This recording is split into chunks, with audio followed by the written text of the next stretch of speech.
Okay guys, welcome back to another video. Peter Kennedy, Kennedy's Garage, Portlaw. What are we up against today? We have a 2019 Renault Scenic 1.5 diesel. Coming from another garage, and the other garage just brought it in kind of half stripped. So they had bits of plastic cowlings and stuff taken off at the bottom of the windscreen, or whatever you want to call it. They then encountered that there was a turbo gone, and because the turbo was gone, they didn't feel like going on and doing the job because they said it was pretty mammoth of a task. Now, he said that he believed the engine had to come out to do it. We don't know whether we do, whether we don't. I don't like Renaults as per se, just because everything does be kind of ticky-tatty, blah, blah, blah, blah. So I can see, and I've opened up my turbo over here. Right, my gun is in the it is a manifold turbo. So it is, you know, a turbo that carries the manifold as part of it. And I'm just going to show you what we're up against. So she is a brand new turbo he has given me. In here, to clarify where we're at, if we can get to see this. Okay, in here, maybe you might see it if I do this. Okay, you see that? I'm going to pull it out again. There's a huge, I know my hand is in the way, huge amount of end float in it. So it's going in and out maybe 5, 6, 7 mil. Large, anyway. But I'm thinking that maybe we might just get up at it from the bottom. So it's only going to be a mechanical video. And what way am I going to tackle this? And can we maybe save book time is something like 11 hours? Can we save a bit more time? It's 5 o'clock maybe on a Tuesday today. We're just going to go down, and I'm thinking that in the immediate, I'm going to pull off the subframe and try and gain a bit of room down here and get up. A lot of guys would say to me on these Mazdas that we were working on all the time, you don't need to drop the engine out. But because we are so fluent on dropping engines out of Mazdas, it's the easiest thing we'll do. Apprentices can throw them out here, you know, in a couple of hours because they're doing them, you know, so regularly. Then I can disassemble, reassemble, and put it back in myself, but taking them out, just keep all the parts. Whereas on this, it's not as familiar to me. So what we're going to do is, as I said, put out the subframe, create a bit of room, and I'll point out a couple of bolts, etc. in a little while as I roll on. From underneath, guys. Spin around, driver's side front wheel. I'm going to take out that bolt on both sides. I'm going to take out the bottom ball joint on both sides. I'm going to take out my track rod end on both sides. Then I have bolt up here. 1, 2, 3 bolts down here. Same over here. So where are we going? Sorry, 1, 2, 3. Bottom ball joint, track rod ends, etc. Again, kind of make everything slightly, dare I say, awkward, because there's nothing here that can be unbolted. Everything is from that side. So I'm thinking that I'm going to have to support my subframe, drop it down slightly, and our back. Not going to touch in the front as of yet. I want to bring the subframe back off of that if possible, so I don't need to take out any of these cross members, etc.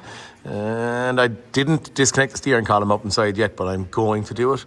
Again, I can't even see where I'm going to be taking out these, actually, this engine mounting.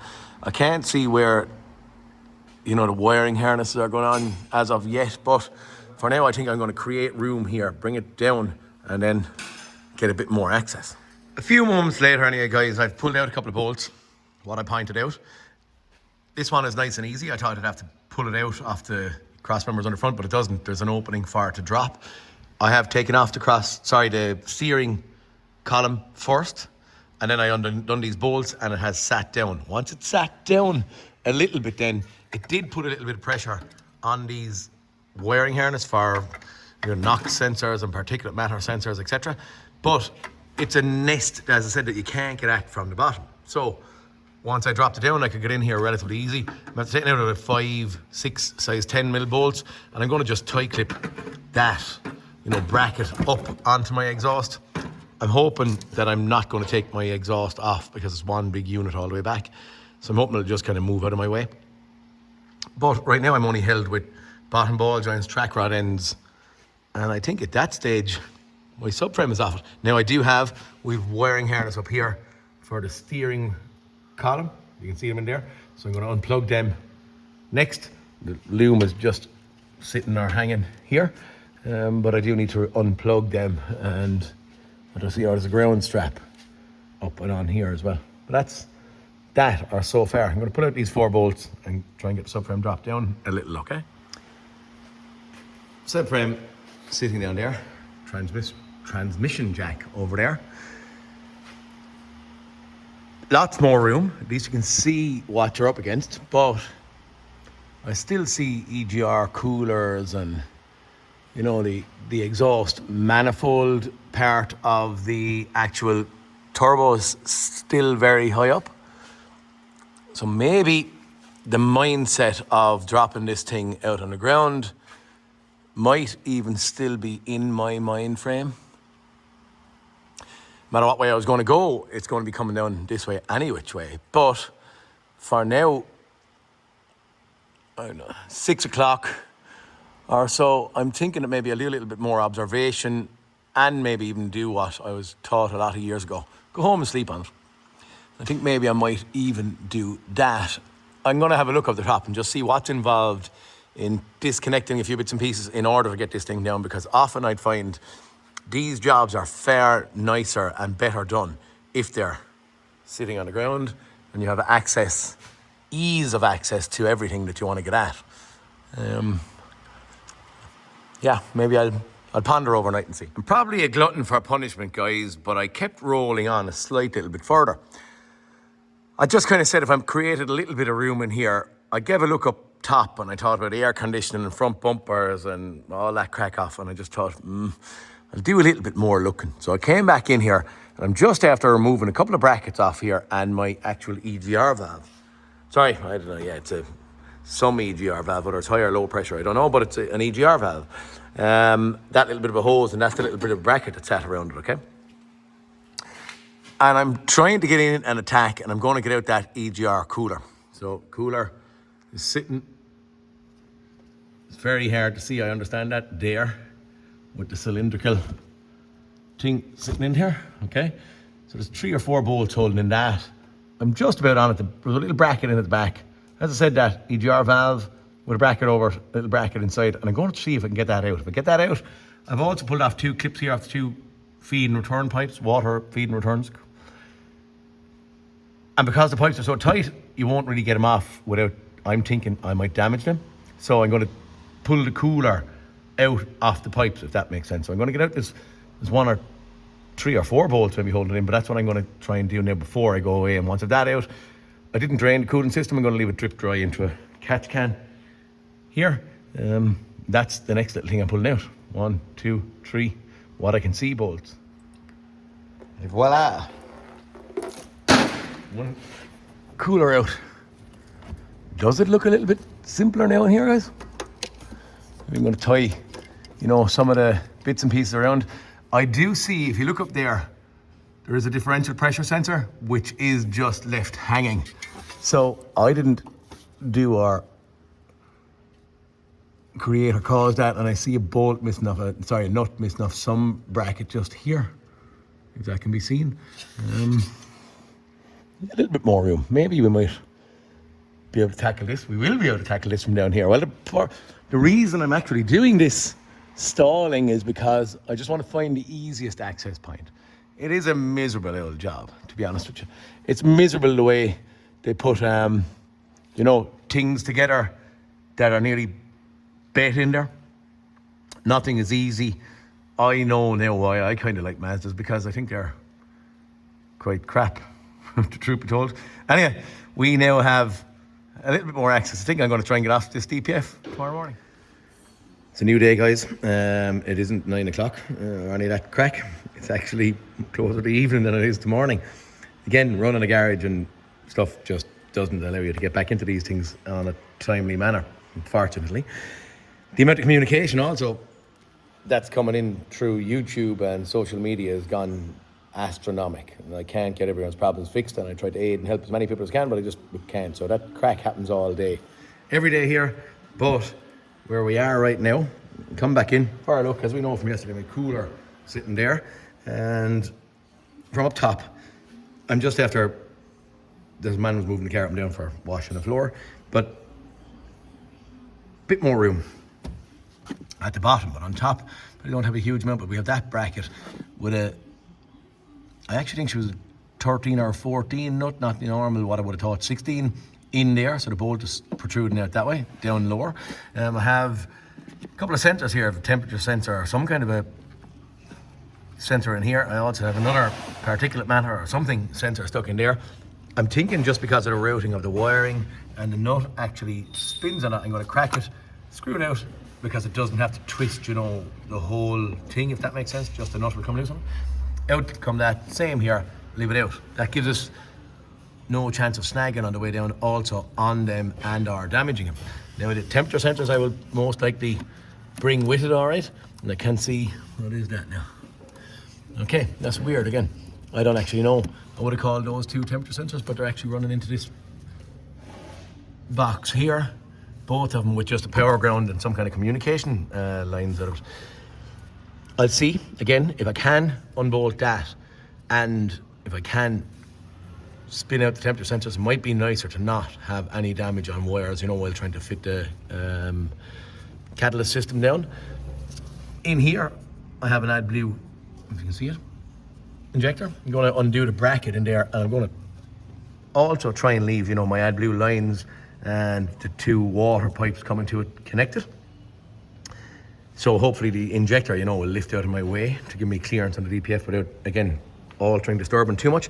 Yeah, that's what I'm going to go at now. The AdBlue. It's only little Torx. Can you see it? Can I see it? I can't even see it myself now on the camera. There she is. Not very clear though, that's the only thing. Okay, cameras are swapping around on this phone just for some reason. Modern updates, that makes everything kind of a little bit awkward. So I'm going to get out a couple of sensors from the top and take off that bracket. Create a little bit more room. Two of those out. I have to say this one fought me a bit, but I did use, it's actually very cold. I'm going to show you. I used, Alan actually had it there, Innertech D-block ice, so I couldn't get it to come loose.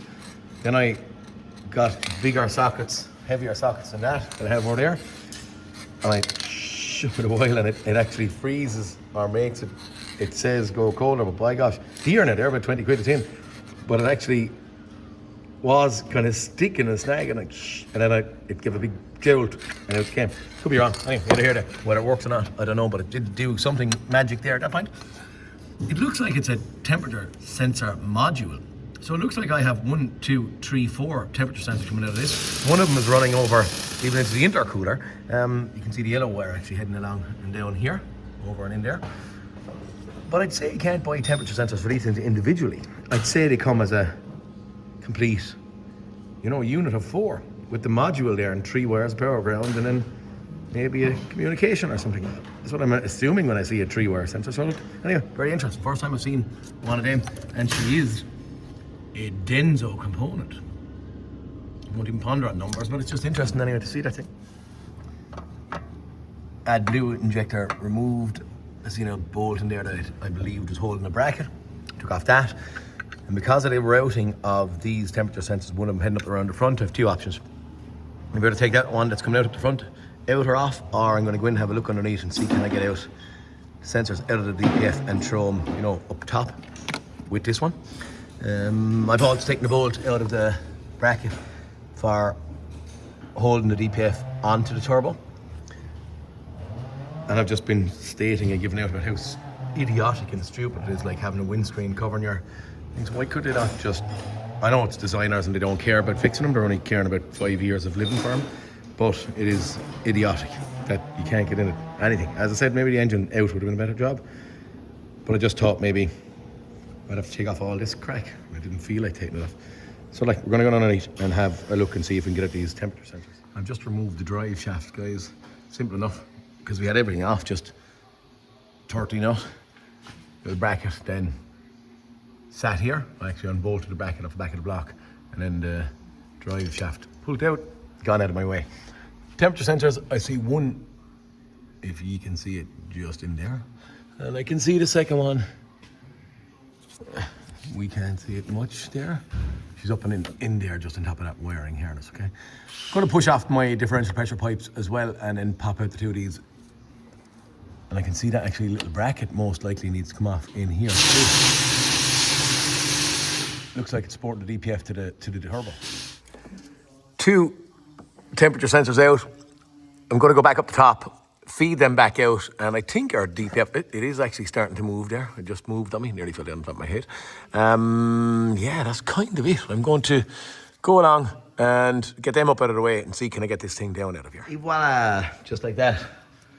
Our DPF is out and we have a little bit more, I wouldn't say a little bit more, we actually have a lot more access at this point in time. She doesn't seem, to be honest, to be too bad at this stage. Looking at, I dare I say, this aisle return.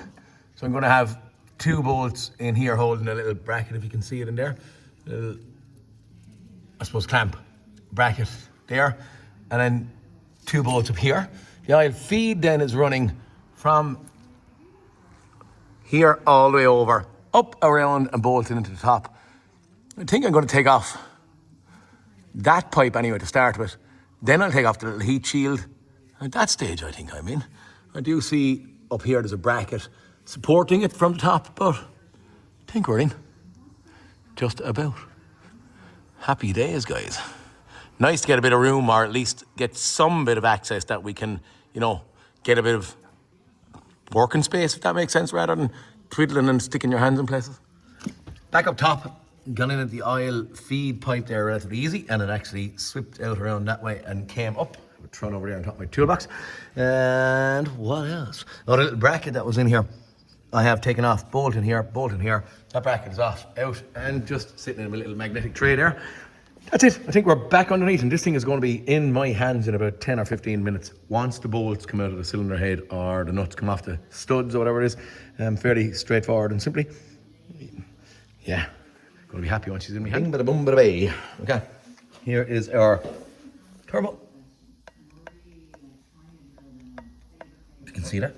Actually, no up and down float, it's only end float. There's no play that way at all.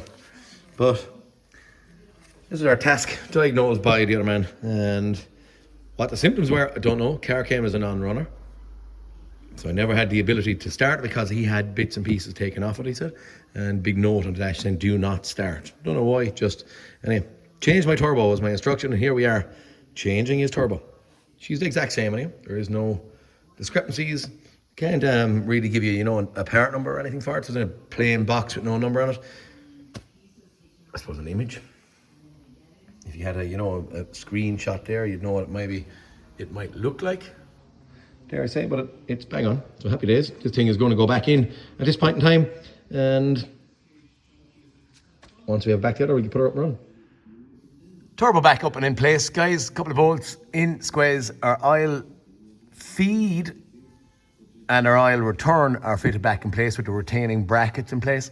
I'm actually going to get back up top now. I'm going to flood the turbo with diesel with a little needle of, with oil. Flood it with oil just to keep it lubricated on initial startup, because we haven't done anything to stop this car from starting straight away. The minute we start it, she'll fire up, and I don't want a dry turbo in there. Yeah, but in here, those little bits and pieces are gone back together so far. Just to get in the sub oil into it, guys, okay? It kind of squeeze out around the side, but I'm happy enough that that's going to sink in and lubricate. Oil feed bolt tightened back up again, and I've reinstated that little bracket. I think I'm going to go back underneath now and start fishing up a DPF, lads. I've sat back up my diesel particulate filter, guys. Brackets sat on that side. I sat in a bolt and a nut onto my DPF on that side. And I've also, before I squeezed them, I fitted my, what I call it, a exhaust bracket, or seat clamp up here. So, do I see it? Why can I not see it? Yeah, it's right there. Okay. So that sat on and into place just to get my diesel particulate filter in the right spot. Once it was kind of sitting on snug and everything happy, I sent in my nuts and bolts just to kind of hold it in a little bit, you know, more snugly in place. And once I was happy, I squeezed the bracket or clamp up top, and then I've tightened or torqued up my couple of retaining bolts. I'm going to put back in or reinstate my temperature sensors at this point. They're sitting up above, so I'm going to flop them in, put into 2 temperature sensors, and then start the process going backwards of our cooler, etc. Right, we're standing back a little bit at this point in time because I'm smiling. Why am I smiling? I've probably just lost an hour and a half or more trying to get that little bracket there onto that AdBlue injector. Now, we can barely look in there now, and the bracket is in 2 halves, and the minute you tear the bolt, it pops apart and falls under, and if you put back in the bolt, it won't open far enough to get it into situ. And as you can see, it's about 10 inches down there and unseeable and untouchable from the bottom. So what did I do? My welder is running at the back here. I put in the bolt, I put a spotter weld on the, I can't really show this, at the back of it, the hingey part, okay, so it wouldn't fall apart. I want to put a little tack of weld back here. Then I took out my bolt and I levered it out and I sat it in, got the injector in on it and bent it back in, and got one of the guys to hold the long nose pliers on it, keep it tight, and then tried to get in the bolt. Once I had the bolt in, then lo and behold, after a little bit of fiddling and fooling and blah, blah, blah, I have my AdBlue injector in tight. But I'm going to tell you, it took me 2 hours probably to get in that stupid joke. Thanks, Renault. Great bunch of lads. Back down underneath, guys, I have fitted in and tightened both temperature sensors. I have sat back up and in and on my differential pressure sensor. There's also a little bracket that sits just there that has been reinstated. Now, I would like if I had the bracket or whatever the heck was holding that pressure sensor up here, the differential pressure sensor, but I don't have it. So that nut that has been missing off primarily is still missing at this point in time. It would be nice if I could even make up something for it, just to get it, you know, OE or original. I'd see what I'm going to do with it, and then I'm going to start now fitting my EGR cooler and related bits on this side. Very fancy, guys, but that's the bracket. I'm after making up that bolt onto the DPF, and then that hole will hold the pressure sensor at that side. But at least it's going to be a bracket to stop it jingling and flopping around the place.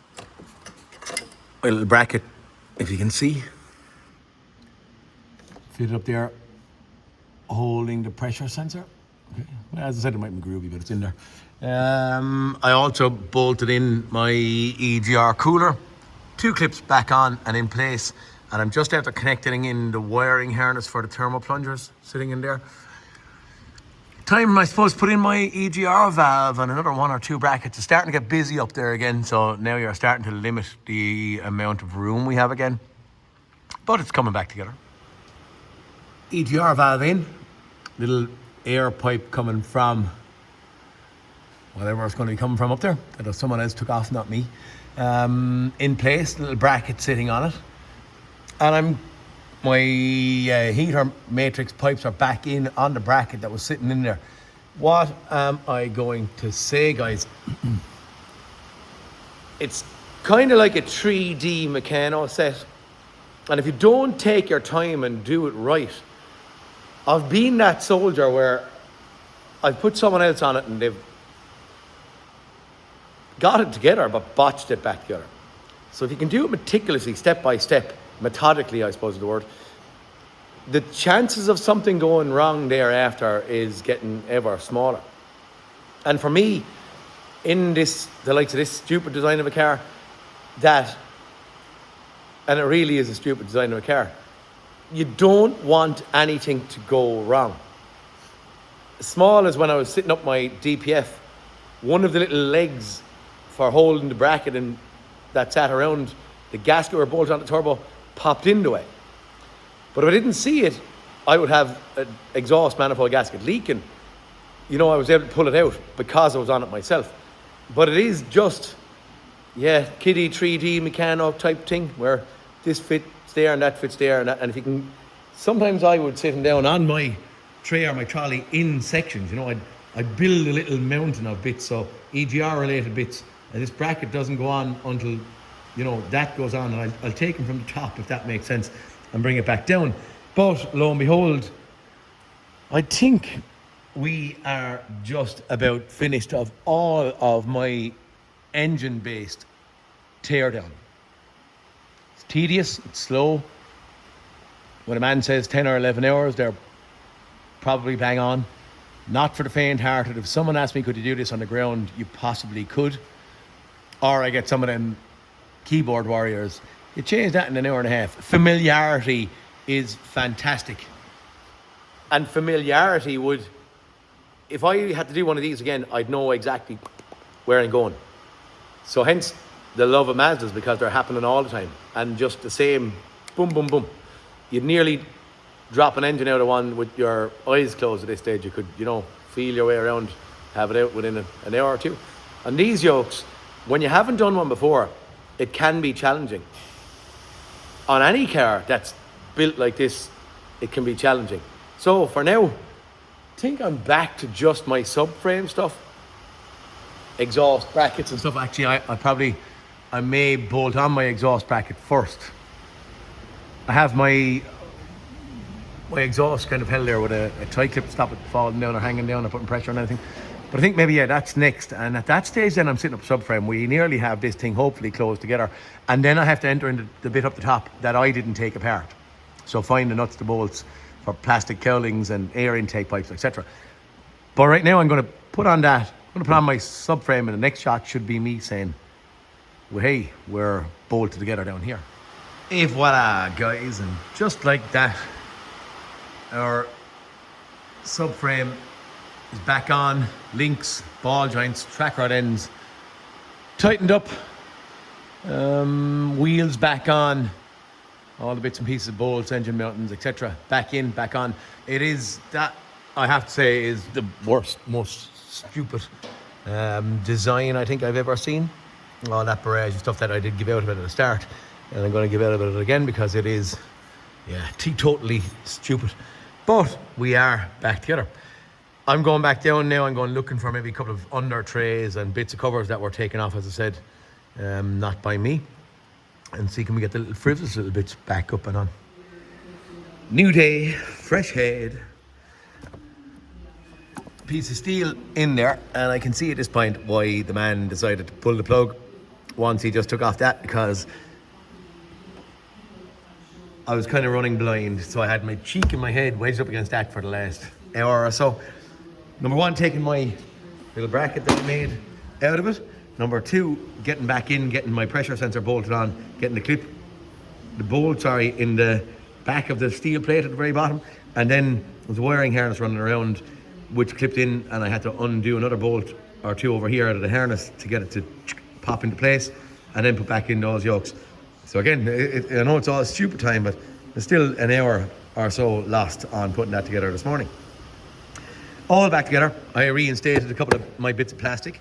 I have seen that was in the barrage of stuff I had, and now I'm going to put in this plastic cowling. It's only thrown on the ground over there actually, that sits in here at the bottom of the windscreen, and reinstate the stupid stuff. Maybe I should start it.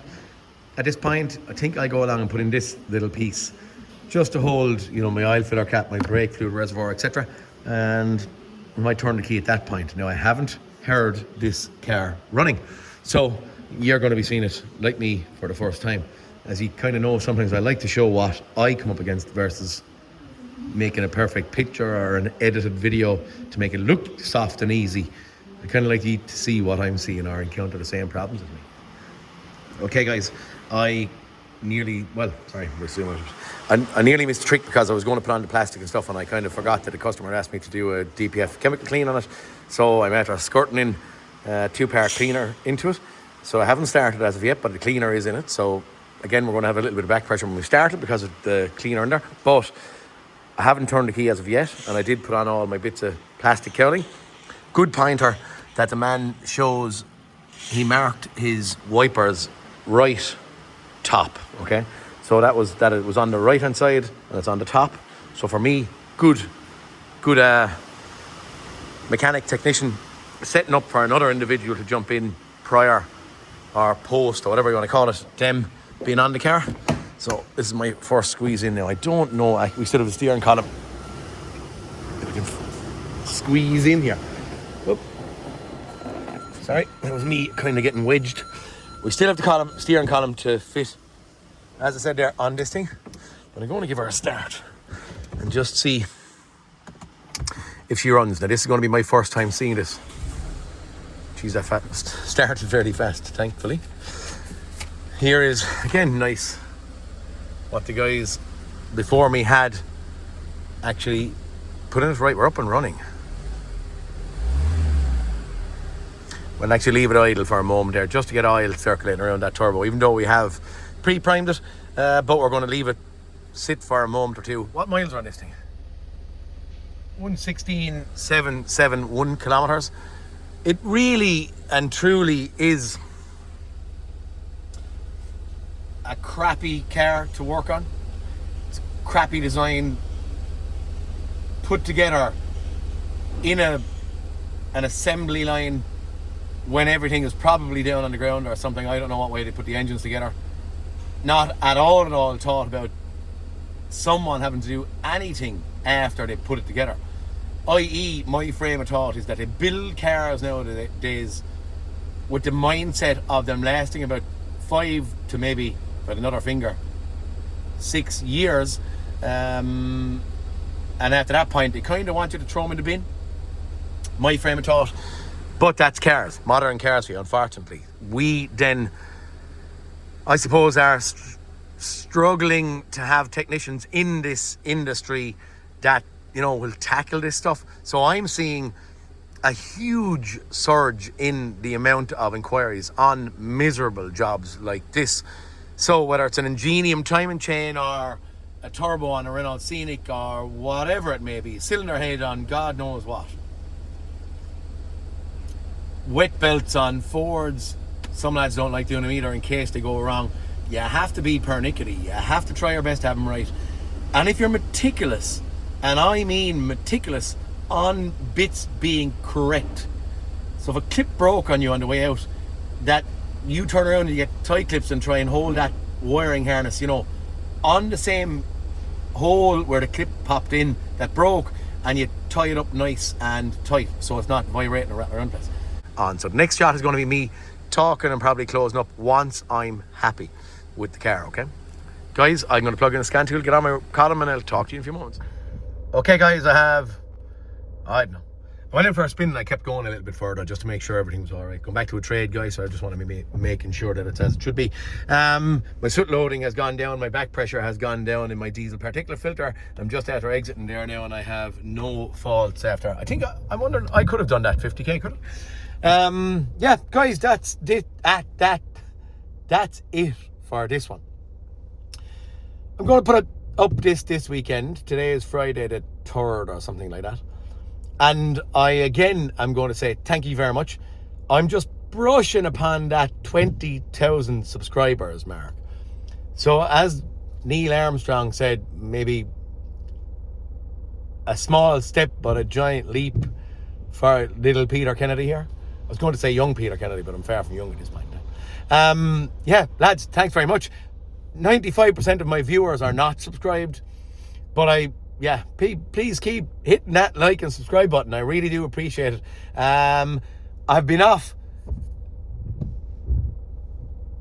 drinking beer at the Oktoberfest in Germany for a couple of days, so I have been delayed on comments, getting back on maybe the last videos, etc. But yeah, the reason I'm delayed and I will catch up is because I was off drinking an old pint of beer. Anyway, lads, thanks again. That's it for this one. Renault Scenic Turbo. The mindset, just do it meticulously right, not for the faint-hearted.